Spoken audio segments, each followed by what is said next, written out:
नमस्कार, स्वागत है आपका। मेरा नाम है विपिन बेबाक। मेरे साथ मेरे सहयोगी शादाब रिजवी। धन्यवाद सर।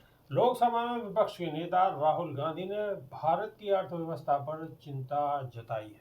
उन्होंने सोशल मीडिया प्लेटफॉर्म एक्स पर पोस्ट करके कहा है कि जीडीपी ग्रोथ रेट 2 साल के निचले स्तर 5.4% पर आ गई है। उनका मानना है कि कुछ अमीर लोगों को फायदा पहुंचने से अर्थव्यवस्था नहीं सुधरेगी। जब तक किसान, मजदूर, मध्यम वर्ग और गरीब आर्थिक परेशानियों से जूझ रहे हैं, तब तक विकास संभव नहीं है। उन्होंने कुछ आंकड़े भी पेश किए हैं जो स्थिति की गंभीरता को दर्शाते हैं।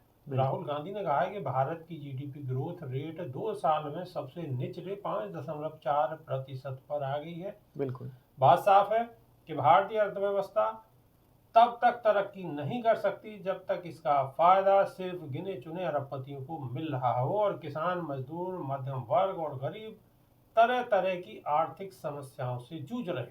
बिल्कुल। लोकसभा में विपक्ष के नेता ने कहा है कि सिर्फ कुछ अमीर लोगों को फायदा होने से देश की तरक्की नहीं हो सकती, सबको साथ लेकर चलना होगा। राहुल ने महंगाई, बेरोजगारी, कॉर्पोरेट टैक्स, आमदनी इत्यादि के आंकड़े रखते हुए अपनी बात कही है।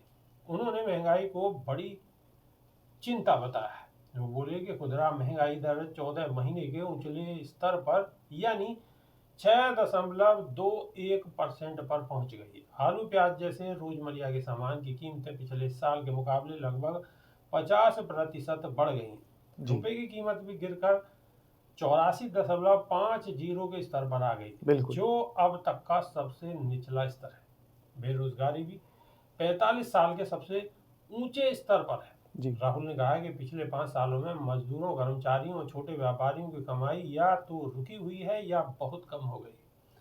कमाई कम होने से लोगों की खरीदारी करने की क्षमता भी कम हो गई है। इसका असर कार और घरों की बिक्री पर साफ दिख रहा है। 10 लाख से कम कीमत वाली कारों की बिक्री में 50% से ज्यादा की गिरावट दर्ज की गई है। बिल्कुल। पहले यह 80% हुआ करती थी। इसी तरह सस्ते घरों की बिक्री 38% से घटकर 22% रह गई है। एफएमसीजी यानी रोजमर्रा के इस्तेमाल के सामान की मांग भी कम हो रही है।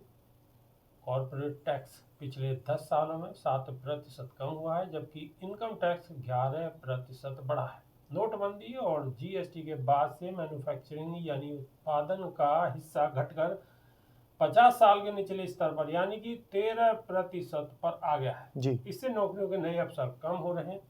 राहुल गांधी का कहना है कि अर्थव्यवस्था को सुधारने के लिए नई सोच की जरूरत है। उन्होंने व्यवसायों के लिए एक नई योजना की बात कही है जिससे सभी को आगे बढ़ने का मौका मिले। उनका मानना है कि सबको समान अवसर मिलेंगे तभी अर्थव्यवस्था आगे बढ़ेगी। उन्होंने कहा कि इसलिए भारत की अर्थव्यवस्था के लिए एक नई सोच चाहिए और बिजनेस के लिए एक न्यू डील उसका अहम भाग है। सबको समान रूप से आगे बढ़ने का अवसर मिलेगा, तभी हमारी अर्थव्यवस्था का पहिया आगे बढ़ पाएगा। बिल्कुल। तो राहुल गांधी ने अपनी बात को बड़ी बेबाकी से रखा है। जी, शादाब रिजवी क्या कहेंगे इस बारे में? देखिए, राहुल गांधी जिस सक्रियता में नजर आ रहे हैं और वो एक्टिव मोड पर जो नजर आ रहे हैं, वो दिखा रहा है इस देश को कि अब वो राहुल गांधी पुराने राहुल गांधी नहीं रहे। बिल्कुल।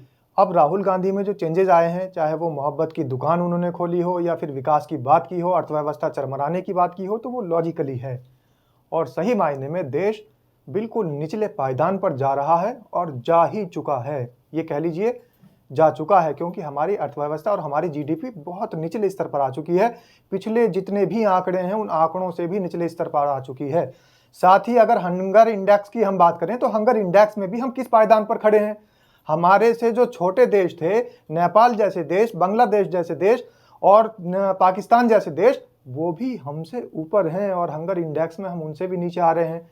अब ये जग जाहिर हो रहा है कि आखिर हमारा सारा पैसा कहाँ जा रहा है। हिंडनबर्ग की रिपोर्ट आई थी, उससे कुछ खुलासे हुए थे।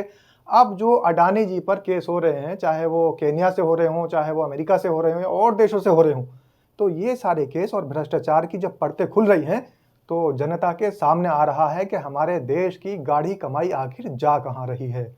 हमारे देश को जो गरीब व्यक्ति कमाई करता है, जो कमाता है और मेहनत मजदूरी करके या फिर प्राइवेट, गैर सरकारी, सरकारी जितने भी लोग कमा रहे हैं, उनसे जो टैक्स के नाम पर वसूली हो रही है वो कहाँ जा रही है। और राहुल गांधी ने एक बहुत अच्छा एक और सवाल उठाया है। उन्होंने कहा है कि देश की जीडीपी तो घट ही रही है, लेकिन कुछ नई योजनाएं भी नहीं आ रही हैं जो योजनाएं आनी चाहिए। अब आप देखिए, भारतीय जनता पार्टी की सरकार को ये तीसरा टर्न्योर है, लेकिन क्या योजनाएं नई बनी हैं? आप अगर सवाल करेंगे तो भारतीय जनता पार्टी के नेता जवाब नहीं दे पाएंगे। वो जवाब इसलिए नहीं दे पाएंगे क्योंकि जो योजनाएं वो चला रहे हैं वो कांग्रेस के समय में बनी हुई योजनाएं हैं। चाहे वो मनरेगा की योजनाएं हो, जब मजदूरों को काम देने का कार्य शुरू हुआ था तो मनरेगा एक योजना बनी थी, आज वही योजना चल रही है। एफडीआई ये लोग लेकर आए तो एफडीआई मनमोहन सरकार ने और कुछ उसके दुष्परिणाम को देखते हुए रोक दी थी, तो उस योजनाओं को इन्होंने क्रियान्वित किया। तो ये तो सारी वही योजनाएं लेकर आ रहे हैं जो कांग्रेस सरकार ने उस समय में अपने वक्त में जब उनकी सरकार सत्ता में थी तब योजनाएं क्रियान्वित की थी, और कुछ योजनाओं को उन्होंने रोक दिया था। आर्टिकल 370 की बात आ जाए तो ये भी इन्होंने वहीं से उठाई है, या डिमोनेटाइजेशन की बात आ गई ये भी इन्होंने वहीं से ही उठाई है। किसी भी योजना की अगर हम बात करें तो अभी तक के कार्यकाल में पूरे कोई ऐसी सरकार की जो सत्ता में सरकार चल रही है ऐसी कोई योजना नजर नहीं आती विभाग जी जो कि युवाओं के लिए हो, जिससे कि बेरोजगारी दूर हो जाए। आप बताइए कितने आईआईटी बने हैं, कितने एम्स बने हैं, कितने कॉलेजेस बने हैं। आज भी हमारे देश के युवाओं को मेडिकल कॉलेजेस के लिए विदेशों की तरफ रुख करना पड़ रहा है। तो ये हमारा दुर्भाग्य ही तो है। हमारे देश के अंदर जो इंफ्रास्ट्रक्चर है वो इतना मजबूत है ही नहीं कि यहाँ का बच्चा, इस देश का बच्चा यहीं पर मेडिकल कॉलेज में शिक्षा ले पाए या फिर उसको बाहर जाने की जरूरत ना पड़े। तरीके तरीके के भ्रष्टाचार में हम लोग लिप्त होते चले जा रहे हैं। हमारा देश निचले स्तर पर हर जगह निचले पायदान पर होता चला जा रहा है। इसकी वजह ठीक और साफ तौर से बेबाकी के साथ राहुल गांधी ने बताई है कि नई योजनाओं को ना बनाना, अपग्रेडेशन ना करना और पुरानी योजनाओं को भी गलत तरीके से मनमाने ढंग से थोप देना इसका बड़ा कारण है। मनमाने तरीके से थोप देना ये भी इसका एक बड़ा कारण है। बिल्कुल सर। तो शादाब रिजवी ने अपने तथ्य रखे हैं। आपको ये तथ्य कैसे लगे हैं, आप कुछ कहना चाहते हैं तो कमेंट के माध्यम से हमें बता सकते हैं, लिख सकते हैं।